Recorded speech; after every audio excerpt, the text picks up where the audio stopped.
In today's video, I will be explaining what is a causative verb, what are some of the common causative verbs. Now, if I say I cleaned my house, then that means I have cleaned the house myself. But if I tell my maid to clean the house, then maybe I'll say I told my maid to clean my house. But another way of saying it is with the help of causative construction. And I can say, I had my maid clean my house, or I had my house cleaned. Meaning that I caused the action to happen, that is, I told my maid to clean it, but I did not do it myself. This is how causative verbs are used.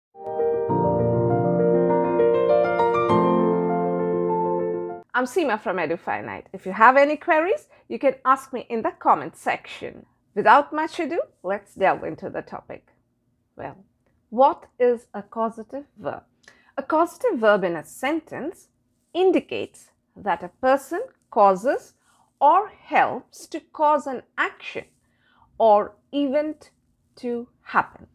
So yes, the person himself does not take part in that action.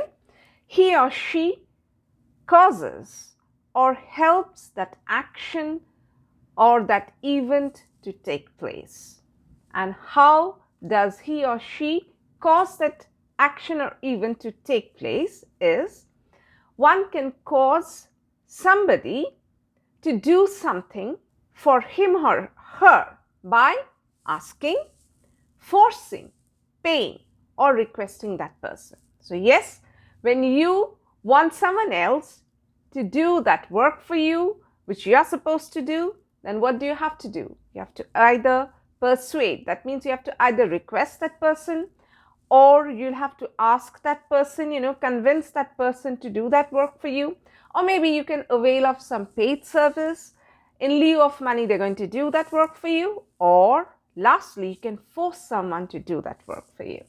Okay, now the most common causative verbs that we are going to learn in this lesson are get, have, let, and make. Okay, the first causative verb, get.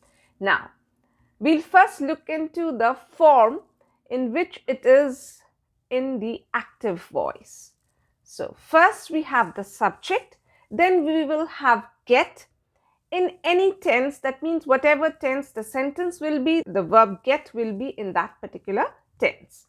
And then we'll have the object, which is usually the person, and then that will be followed by an infinitive. That means to plus the base verb, and then the rest of the sentence. So that is the main structure of a causative verb, that is get, when we use get as the causative verb, and it's in the active voice.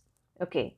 Well, the meaning that it, usually tells or usually portrays is, it means to convince or encourage someone to do something. So yes, you have someone else to do the job for you. So you'll have to encourage. When you encourage or you convince someone to do the job for you, and when you say that sentence or when you write that sentence in active voice, you will use this causative verb get.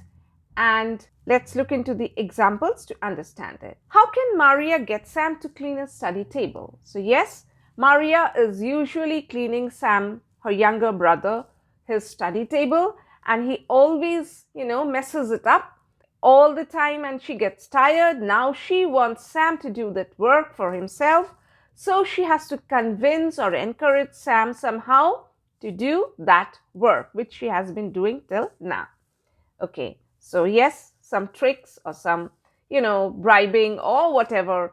She has to take some measures so that her brother gets encouraged or convinced that he has to clean his study table. Okay. The next one is, though we were reluctant, but our son got us to try sushi at a Japanese restaurant. So yes, we were reluctant because we hadn't tasted sushi, but our son, he was reluctant. No, you have to taste it. So he took us to a Japanese restaurant and he convinced us to taste sushi for the first time.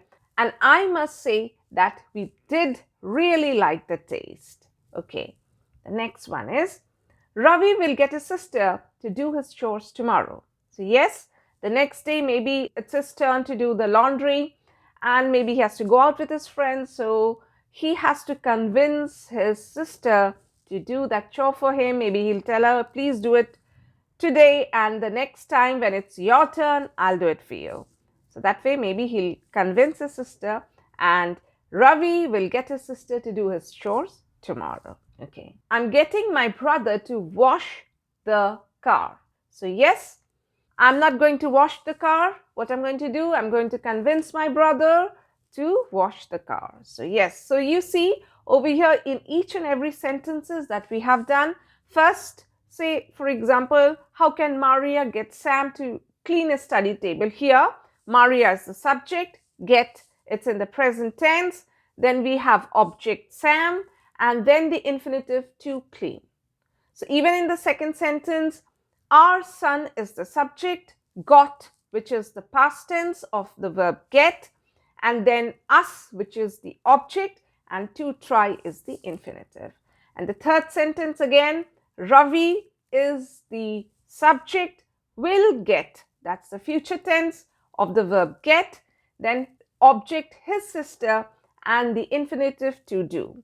And in the fourth sentence, I is the subject, am getting is the present continuous form of the verb get, and then my brother is the object and to wash is the infinitive. So this is the main structure or the form of causative verb get in active voice.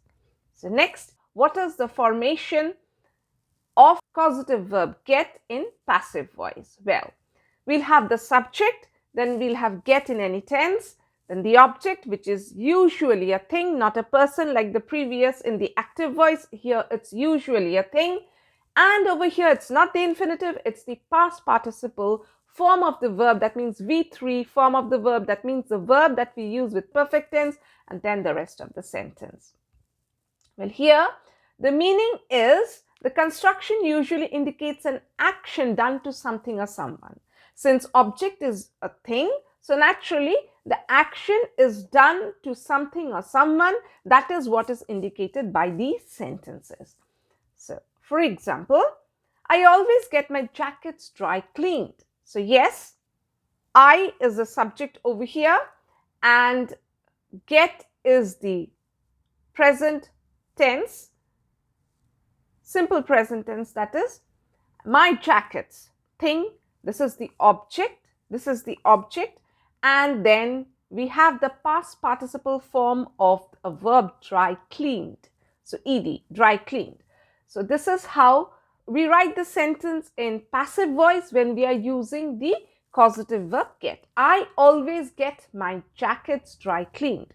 So yes, I don't do it myself. I get the jackets dry cleaned. How? By the dry cleaner. But of course, I'll have to pay for the service, but then that is not required. We don't focus on who is doing the job. It's because it's very much understood who will be doing the job, because we know whenever we dry clean something, we go to the dry cleaners, we pay for the service that we are availing, and of course the job is done. So we are not doing it, we are causing someone else to do the job for us. Okay, the next one is Sam got his micro oven fixed. So Sam's micro oven was not running, something had happened. So what he did not do it himself. He got it fixed means he called some maybe engineer or electrician, whoever it is, got his micro oven fixed, that is got his micro oven repaired.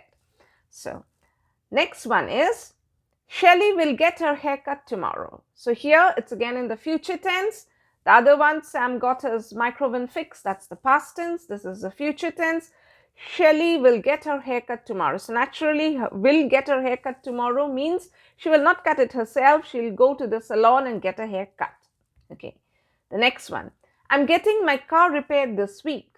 So yes, What am I going to do? I'm going to take my car. There is some job to be done. So I'm getting my car repaired by the mechanic this week. But we are not going to say by the mechanic because that's not necessary. We know, everybody knows that the car will be repaired by the mechanic. So we leave that part. We focus on the part that the car will be repaired. So this is how we write the sentence. I'm getting my car repaired this week. So this is how we use causative verb get in the passive voice. Okay, the next causative verb is have, and in the active voice, the structure will be as subject, then have in any tense, then object, which is usually a person, and then we have the base form of the verb. That means the verb that we use in the simple present tense, and then the rest of the sentence. Well, here the meaning is, this construction usually means to give someone else the responsibility to do something. So, the responsibility, maybe you had taken it from someone and then you pass it on to somebody else, and that somebody else does the job for you. Okay, for example, Maria had Sam bake the birthday cake. So maybe Maria was supposed to do, but then she handed over the responsibility to Sam, and now Maria had Sam bake the birthday cake. Okay, the next. The teacher is having the student write the poster for her. So yes, maybe the teacher was supposed to write the poster, and then, she got tied up with some work, and then she requested one of her students who was very good in doing posters. So she told her, or she gave her the responsibility to make that poster. So the teacher is having the student write the poster for her. Next, Ravi always has a sister do his chores. So yes, Ravi is quite clever. He always coaxes or convinces, or whatever he does. He never does it himself. He always makes his sister do his chores for him. Next we have, I'll have Shelly make copies of reports for you. So yes, maybe my boss told me to make the reports and now I'm tied up. I've got something else. So what do? There is my colleague Shelly, and I've told her to make the copies of the report, and then I tell my boss that I'll have Shelly make copies of the report for you. So all these things that you see, what is happening in all these sentences, I am not doing the work, or the subject. Here Maria in the first sentence, Maria is the subject. She is not doing the work. She is getting the work done by Sam. Teacher is the subject in the second sentence. She is not doing the work of writing the poster. She is making the student do the work. Next, Ravi, who is the subject in the third sentence, is not doing the work. His chores were supposed to be done by him, but is making his sister do it. And lastly, I am not making the copies. I'm making Shelly do it for me. So this is how we use causative verbs. They cause the action to happen. What action? The action that we, or the person who was supposed to do, the subject who was supposed to do, is not doing. He or she is making the other person do that particular work or that particular job, whatever it is. Okay, now we look into the passive voice formation, how we form the sentence by using the causative verb have. Okay, so first is the subject, then we have in any tense, then it's the object. Here it's usually a thing because it's in the passive voice, and then we have the past participle form of the verb. So here it's V3 form of the verb, the form of the verb that we use with the perfect tense, and then it's the rest of the sentence. So here the meaning is, this construction usually means to give someone else the responsibility to do something. Yes, so you're not doing it, someone else is doing it.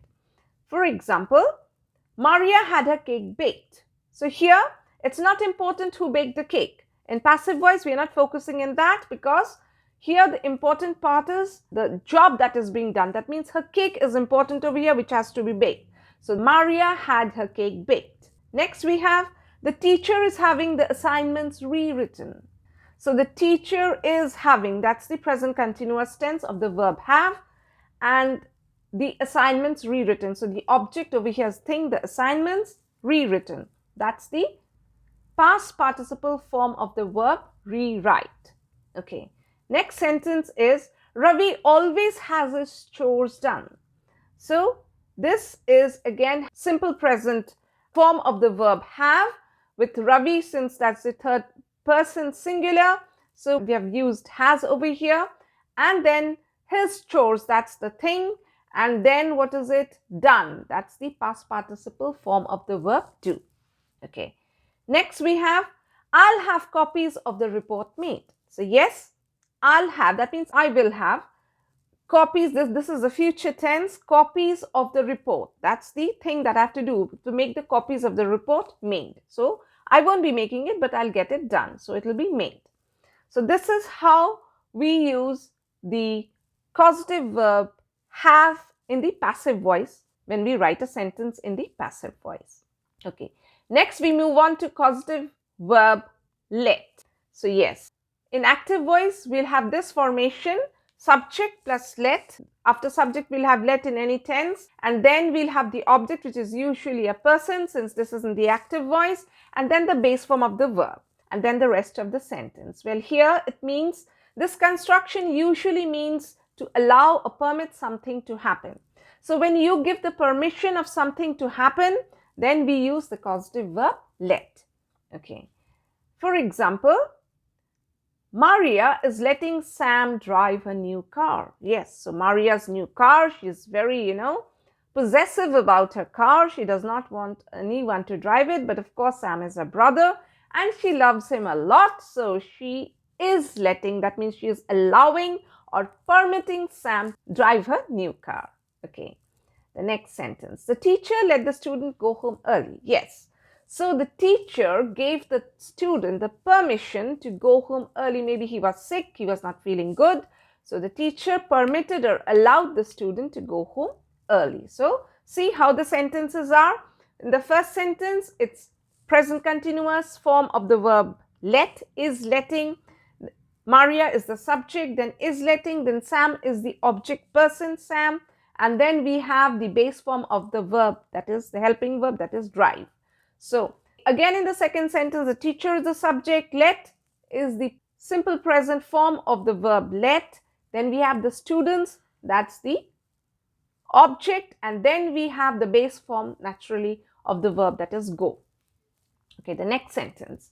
Ravi won't let his sister adopt a pet as he is allergic to them. So yes, Ravi will not allow his sister to adopt a pet. Why? Because he is allergic to pets. So he won't allow his sister to have a pet or adopt a pet. Okay. Next. Please let me go now. So yes, maybe I'm telling my boss that, I have to go home. So please let me go now. This is how we have used the causative verb let in sentences in active voice. Now we will do with allow and permit. They also mean the same thing as the verb let, but that is more formal way of saying things. When we are more formal in saying things, then we use these two terms, allow and permit. The form of the verb is as subject, then we have either allow or permit, then object, usually a person, and then we have the infinitive form of the helping verb and then the rest of the sentence. So, and the meaning is, this construction usually means allow or permit something to happen, but this is in a more formal way. So, for example, Maria allows Sam to drive her new car. This also has the same meaning as we had, used let as the causative verb, but this is more formal way of writing the sentence. Maria allows Sam to drive her new car. Next, the teacher permitted the student to go home early. Next, Ravi will not allow his sister to adopt a pet as he is allergic to them. So instead of let, when we want to write something, some formal way, if we're trying to write that sentence, then instead of let, we either use allow or permit and we write that sentence. Okay, the next causative verb is make, and the form of the sentence in active voice will be as, first it's the subject, then it's make in any tense according to the sentence, then it's object, which is usually a person, and then we have the base form of the verb and then the rest of the sentence. Now, the meaning is this construction usually means to force someone to do something. Make is a very strong verb. When we use the causative verb make, it means to force someone to do that action which we are not wanting to do it ourselves. So, since this is a very forceful verb, it's a stronger verb than have and get. So, there is no passive form of this verb. We'll only look into the active voice formation of the sentence using causative verb make. Okay, for example, Maria made Sam wash her car. So yes, this is something Sam might be not wanting to, but Maria forcefully, forced him to wash the car, her car rather, because he had driven her new car. Now it's her turn. So you have driven my new car. Now you have to wash my car. So yes, Maria made Sam wash her car. Okay, the next one is the teacher will make the students do their assignments again. So yes, the teacher will force the students to rewrite their assignments. Maybe they had made some mistake or something she did not like, so she will make them do it again. Next we have Ravi makes his sister laugh whenever she is down. Yes, so whenever Ravi's sister is down, maybe she is not in a good mood, she is sad or something, then what does he do? Maybe he does some caricature or whatever he does, and he forces her to laugh, and then of course she becomes happy. So that's what Ravi does, forcefully makes his sister happy. So that's a good thing. So that's all for today. Hope you had some idea about causative verbs. Hope the lesson was useful. Let me know your thoughts about it in the comments section. I'll be back soon with a new lesson. Till then, take care, stay safe, be happy.